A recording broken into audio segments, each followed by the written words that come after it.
नमो भगवते वासुदेवाय।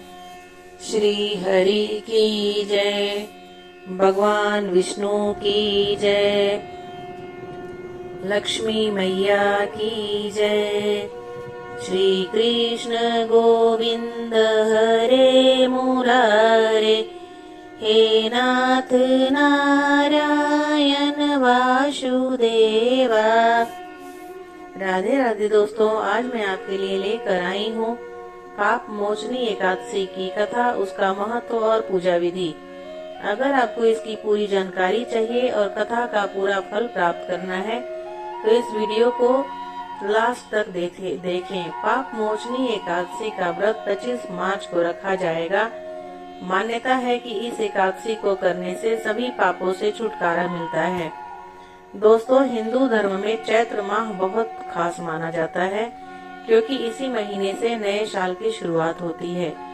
पंचांग के अनुसार हर साल चैत्र माह के शुक्ल पक्ष की प्रतिपदा तिथि से हिंदू नववर्ष की शुरुआत होती है। मान्यता है कि भगवान ब्रह्मा ने इसी तिथि पर सृष्टि की रचना की थी, इसलिए इस माह में आने वाले व्रत त्योहारों का भी विशेष महत्व होता है। धार्मिक मान्यताओं के अनुसार इस महीने में पूजा पाठ, व्रत और धार्मिक कार्य करने से बहुत पुण्य मिलता है। खासकर इस महीने में आने वाली एकादशी तिथियां बहुत शुभ मानी जाती है। यह व्रत भगवान विष्णु को प्रसन्न करने के लिए रखा जाता है और इसे करने से पापों से मुक्ति मिलती है। पंचांग के अनुसार इस साल चैत्र माह में 2 एकादशी तिथियां आ रही हैं। तो आइए वीडियो की शुरुआत करते हैं। चैत्र कृष्ण एकादशी पाप मोचनी है। इस व्रत को करने से मनुष्य जहां विष्णु पद को प्राप्त करता है, वहीं उसके समस्त अवगुण समाप्त होकर निर्मल मन में श्री हरि का वास हो जाता है। यह व्रत चैत्राद्रि सभी महीनों के शुक्ल और कृष्ण दोनों पक्षों में किया जाता है। फल दोनों का ही समान है। जिस प्रकार शिव और विष्णु दोनों आराध्य हैं, उसी प्रकार कृष्ण और शुक्ल दोनों पक्षों का एकादशी बराबर है। विशेषता यह है कि पुत्रवान गृहस्थ शुक्ल एकादशी और वानप्रस्थ तथा विधवा दोनों का व्रत करें तो उत्तम माना जाता है। भगवान श्री कृष्ण ने कहा, हे अर्जुन, चैत्र मास के कृष्ण पक्ष की एकादशी को पाप मोचनी एकादशी के नाम से जाना जाता है।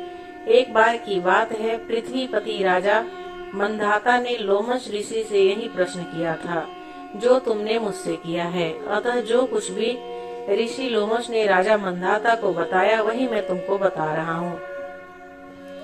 राजा मंधाता ने धर्म के रहस्यों के ज्ञाता महर्षि लोमश से पूछा कि हे ऋषि श्रेष्ठ, मनुष्य के पापों का मोचन किस प्रकार संभव है?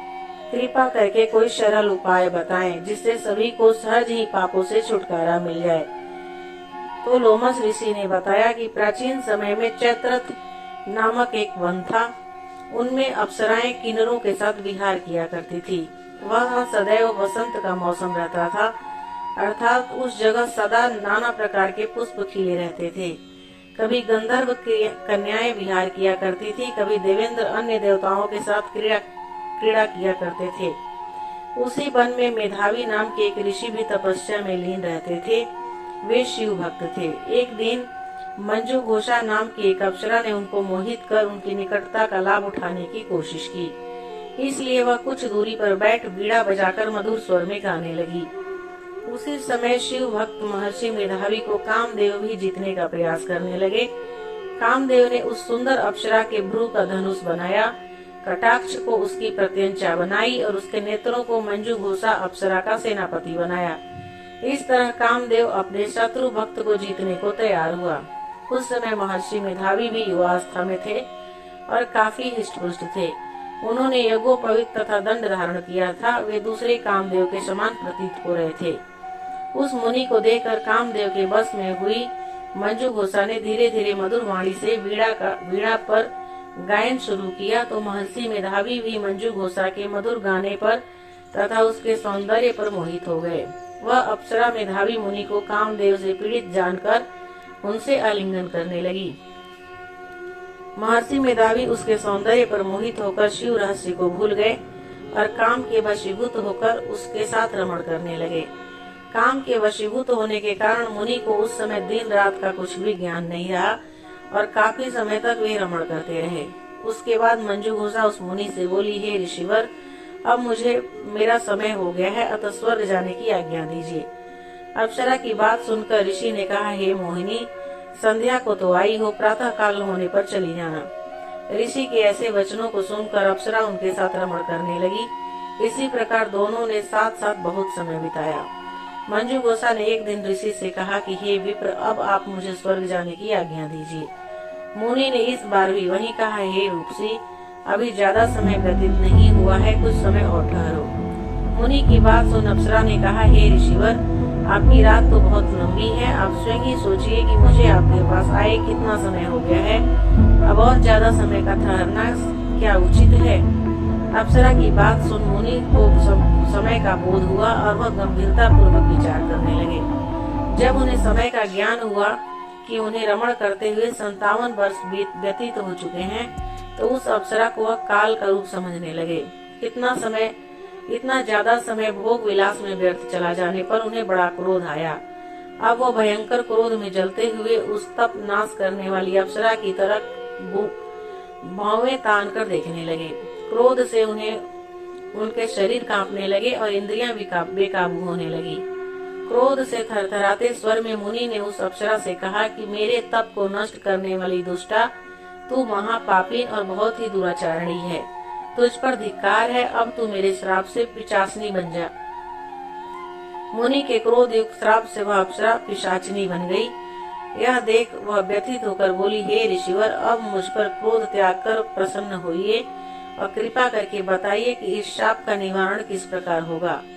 विद्वानों ने कहा कि साधुओं की संगत अच्छा फल देने वाली होती है और आपके साथ तो मैंने बहुत वर्ष व्यतीत किए हैं, अतः अब आप मुझ पर प्रसन्न हो जाइए, अन्यथा लोग कहेंगे कि एक पूर्ण आत्मा के साथ रहने पर मंजू घोषा को पिशाचनी बनना पड़ा। मंजू घोषा की बात सुनकर मुनि को अपने क्रोध पर अत्यंत ग्लानि हुई, साथ ही अपनी अपकृति का भय भी हुआ। अतः पिशाचनी बनी मंजू घोषा से मुनि ने कहा, तू मेरा बड़ा बुरा किया है, किंतु फिर भी मैं तुझे इस श्राप से मुक्ति का उपाय बताता हूँ। चैत्र मास के कृष्ण पक्ष की जो एकादशी है उसका नाम पाप मोचनी है। उस एकादशी का उपवास करने से तेरी पिशाचनी की देह से मुक्ति मिल जाएगी। ऐसा कहकर मुनि ने उसको व्रत का सब विधान समझा दिया। फिर अपने पापों का प्रायश्चित करने के लिए वे अपने पिता च्यवन ऋषि के पास गए। च्यवन ऋषि ने अपने पुत्र मेधावी को देखकर कहा, हे पुत्र, ऐसा क्या किया तूने कि तेरे सभी तप नष्ट हो गए हैं, जिससे तुम्हारा समस्त तेज मलिन हो गया है।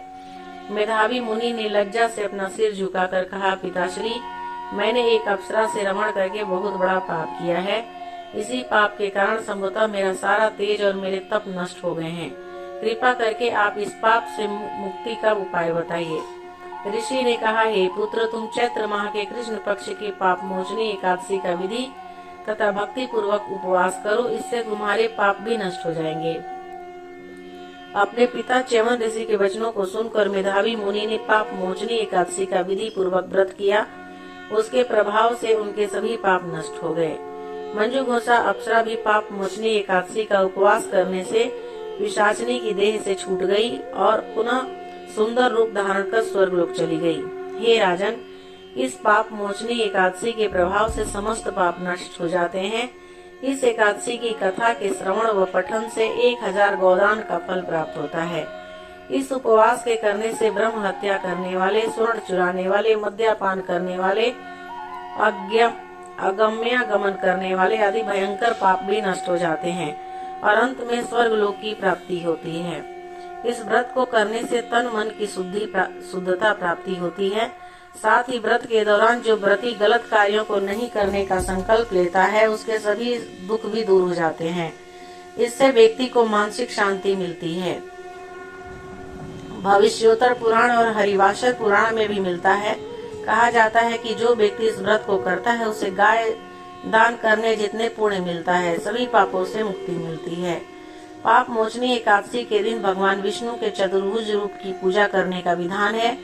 इस दिन भगवान विष्णु को तुलसी दल अर्पित करने से कष्टों का निवारण होता है। भगवान विष्णु की असीम कृपा प्राप्त होती है और श्री हरि की पूजा से माँ लक्ष्मी का भी आशीर्वाद मिलता है। पाप मोचनी एकादशी का व्रत करने से मनुष्य के मोक्ष का द्वार खुल जाता है। दोस्तों, पाप मोचनी एकादशी के दिन सुबह जल्दी उठकर ब्रह्म मुहूर्त में स्नान करें और व्रत का संकल्प लें। इसके बाद घर के मंदिर की अच्छे से साफ सफाई करें और एक चौकी पर भगवान विष्णु और माता लक्ष्मी को स्थापित करें। भगवान विष्णु को पंचामृत से स्नान कराएं और इसके बाद दोनों को पीले रंग के फूल की माला चढ़ाएं और हल्दी का तिलक लगाएं। फिर भगवान विष्णु को पंचामृत और पंजीरी का भोग लगाएं और भगवान विष्णु का ध्यान करें। भगवान विष्णु की पूजा में तुलसी के पत्ते अवश्य शामिल करें। भगवान विष्णु को प्रसन्न करने के लिए विष्णु चालीसा का और अंत में आरती करके पूजा की समाप्ति करें। हिंदू धर्म में ऐसी मान्यता है कि पाप मोचनी एकादशी का व्रत करने से व्यक्ति को रोगों से छुटकारा मिलता है और साथ ही जिन लोगों की संतान प्राप्ति की संभावना नहीं है वह भी पूरी हो जाती है। इस व्रत से भक्तों की सभी मानसिक समस्याएं दूर हो जाती है। इसके साथ ही यह व्रत लोगों को पाप से मुक्ति दिलवाता है। तो दोस्तों, पाप मोचनी एकादशी की कथा, उसका महत्व और पूजा विधि आपको कैसी लगी, मुझे कमेंट करके जरूर बताइएगा। अगर आप मेरे चैनल पे नए हैं और अभी तक सब्सक्राइब नहीं किया है तो मेरे चैनल को जरूर सब्सक्राइब कर लीजिएगा, ताकि मैं जब भी कोई कथा डालूं आपके पास नोटिफिकेशन जाए और आप मेरे चैनल को